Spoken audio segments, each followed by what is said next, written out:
പ്രാർത്ഥിക്കുന്ന ഓരോ ദൈവമക്കളും എക്കാലത്തും ആഗ്രഹിക്കുന്ന ഒരു കാര്യമാണ് ദൈവം പുതിയ വാതിൽ തുറന്നു തരണം എന്നുള്ളത്. ദൈവം നിനക്ക് പുതിയൊരു വാതിൽ തുറക്കുമെന്നൊരു സന്ദേശമാണ് ഇന്ന് പരിശുദ്ധാത്മാവ് നമുക്ക് തരുന്നത്. വെളിപ്പാട് പുസ്തകം 3-ാം അധ്യായത്തിൻ്റെ 8-ാമത്തെ വാക്യം, ഞാൻ നിനക്ക് മുമ്പിൽ ഒരു വാതിൽ തുറന്നു വെച്ചിരിക്കുന്നു, അതാർക്കും അടച്ചുകൂടാ. എൻ്റെ ദൈവത്തിൻ്റെ പ്രത്യേകത, ദൈവം ഒരു വാതിൽ തുറന്നാൽ അതാർക്കും അടയ്ക്കാൻ കഴിയത്തില്ല. മനുഷ്യജീവിതത്തിൻ്റെ ഏറ്റവും വലിയ പ്രശ്നം എന്താണെന്ന് ചോദിച്ചാൽ, ചില വാതിൽ തുറന്നു വരും, പെട്ടെന്ന് ആ വാതിൽ അടയും.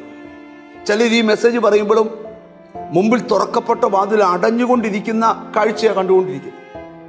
ചിലർക്ക് മുമ്പിൽ വർഷങ്ങൾക്ക് മുമ്പേ ആ വാതിൽ അടഞ്ഞുപോയി. ചിലർക്ക് മുമ്പിൽ വർഷങ്ങൾക്ക് മുമ്പ് വാതിൽ അടഞ്ഞ് അത് പൂട്ടിയിട്ടിരിക്കുക. ഇനി അതൊരിക്കലും തുറക്കാൻ കഴിയത്തില്ല. സാഹചര്യം മുഴുവൻ ഇങ്ങനെ വിളിച്ചു പറയുമ്പോൾ പരിശുദ്ധാത്മാവ് നിന്നോട് പറയുക, നീ ഒരിക്കൽ പോലും ചിന്തിക്കാത്ത സ്ഥലത്ത്, ഒരിക്കൽ പോലും ഒരു സാധ്യതയും ഇല്ലാത്ത സ്ഥലത്ത് ദൈവം നിനക്ക് ഒരു വാതിൽ തുറന്നു തരാൻ പോകും. വിശുദ്ധ ബൈബിൾ നമ്മൾ പഠിക്കുമ്പോൾ ഒരു സാധ്യതയും ഇല്ലാത്തിടത്ത് ദൈവം വാതിൽ തുറന്നു കൊടുത്ത ധാരാളം സംഭവങ്ങളുണ്ട്. ഇനി വചനം കേൾക്കുന്ന നിങ്ങളോടുള്ള സന്ദേശം, ഇനി ഇതിനകത്തൊരു ആത്മീക ദൂതുണ്ട്. ദൈവം തുറന്നു വെച്ചാൽ അതാർക്കും അടയ്ക്കാൻ കഴിയത്തില്ല. ഈ ദിവസങ്ങളിൽ ദൈവം നിന്റെ ലൈഫിൽ ചിലർക്ക് ജോലിയോട് ബന്ധപ്പെട്ട്, ചില രാജ്യത്തോടുള്ള യാത്രയോട് ബന്ധപ്പെട്ട്, ചിലരുടെ പ്രമോഷനോട് ബന്ധപ്പെട്ട്, ചില വർഷങ്ങളായി ഒരേ ജോലി നടന്നുകൊണ്ടിരിക്കുക, നിങ്ങൾക്കൊരു പുതിയ വാതിൽ വരാൻ പോകും. ഇന്ന് ഈ പ്രാർത്ഥനയിൽ എൻ്റെ കൂടെ ചേർന്ന് പ്രാർത്ഥിക്കണം, കർത്താവേ, എനിക്ക് അങ്ങ് ഒരു വാതിൽ തുറന്നു വെക്കണം. നിങ്ങളുടെ ഭാവി ഇങ്ങനെയല്ല, നിങ്ങളെക്കുറിച്ചുള്ള ദൈവപദ്ധതി ഇങ്ങനെയല്ല. ആ പദ്ധതികളെല്ലാം നിങ്ങളുടെ ജീവിതത്തിൽ നിറവേറാൻ പോവാം. നിറവേറണമെങ്കിൽ ഒരു വാതിൽ തുറക്കപ്പെടണം. ഹൃദയം തുറന്ന് പ്രാർത്ഥിച്ച കർത്താവേ, അങ്ങ് എനിക്ക് വേണ്ടി ഇന്ന് ആ വാതിൽ തുറന്നു വെക്കണമേ. ഇനി ദൈവം തുറന്നു വെക്കുമ്പോൾ പ്രത്യേകത പറയാം.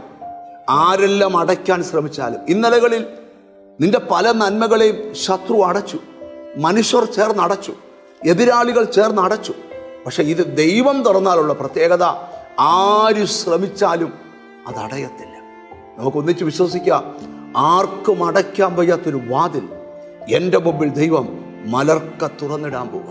നീ അതിനകത്ത് സന്തോഷത്തോടെ പാട്ടുപാടിക്കൊണ്ട് ആ അനുഗ്രഹത്തിലേക്ക് പ്രവേശിക്കുന്ന ദിവസങ്ങൾ അടുത്തു വന്നിരിക്കുന്നു. നമുക്കൊന്നിച്ച് പ്രാർത്ഥിക്കാം.